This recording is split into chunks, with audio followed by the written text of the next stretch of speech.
Imagine you have to choose between two packages. On one side, there's a glittering, perfectly wrapped gold box. On the other, a scuffed-up, plain wooden crate. Naturally, your eyes are drawn to the shiny gold. But if you lift the lid on that gorgeous gold box, you might find out it is completely empty. The fancy exterior was hiding the fact that there is absolutely nothing inside. Now, pry open the lid of that battered wooden crate. Inside, you find it is packed to the brim with glowing, priceless treasure. The outside of a container rarely tells you what it is actually worth. The true, lasting value of a gift is almost always hidden on the inside. In a biblical letter known as 1 Peter chapter 3, the author takes this exact concept of the two boxes and applies it directly to human beings. He asks us to think about how we measure our own worth.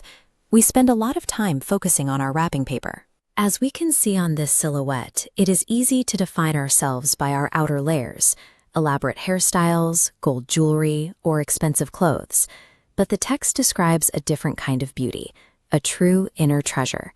This is the unfading beauty of a gentle and quiet spirit. In God's eyes, this invisible, peaceful character holds immense worth. It never fades, never goes out of style, and carries a value that outward appearance can never match.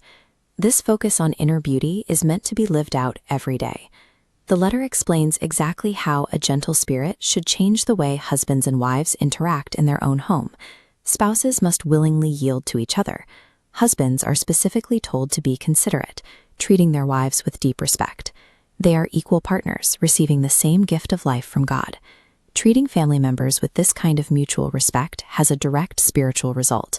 It ensures that their prayers to God are heard clearly, without any hindrance. Inner beauty proves itself behind closed doors.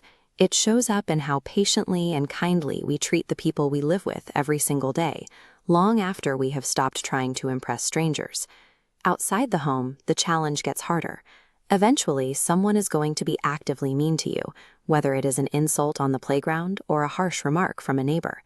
Our instinct is to strike back. If someone throws a verbal punch, we want to fire an insult right back. The biblical command takes a completely different path. Instead of returning the insult, we are told to return a blessing. The motivation for doing this is tied to our own future.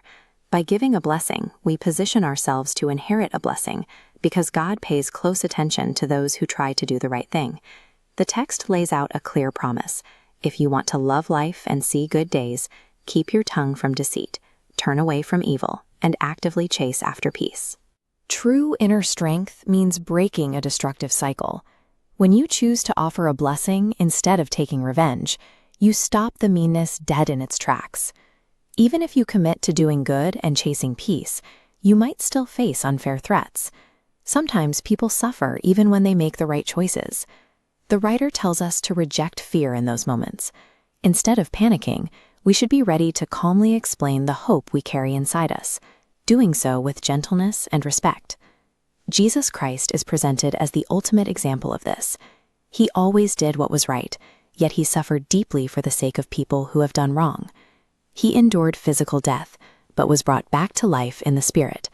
His sacrifice bridged the gap to bring us directly to God, proving that suffering for a good cause leads to a permanent victory.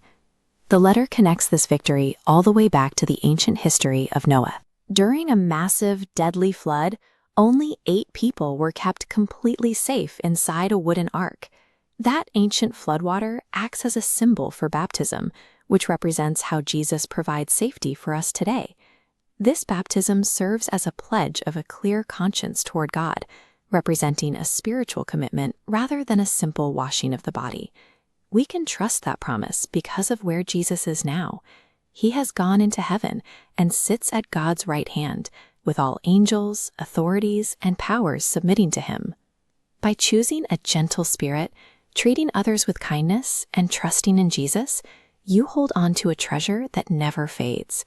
No matter how fierce the storms of life become, that inner beauty remains perfectly safe.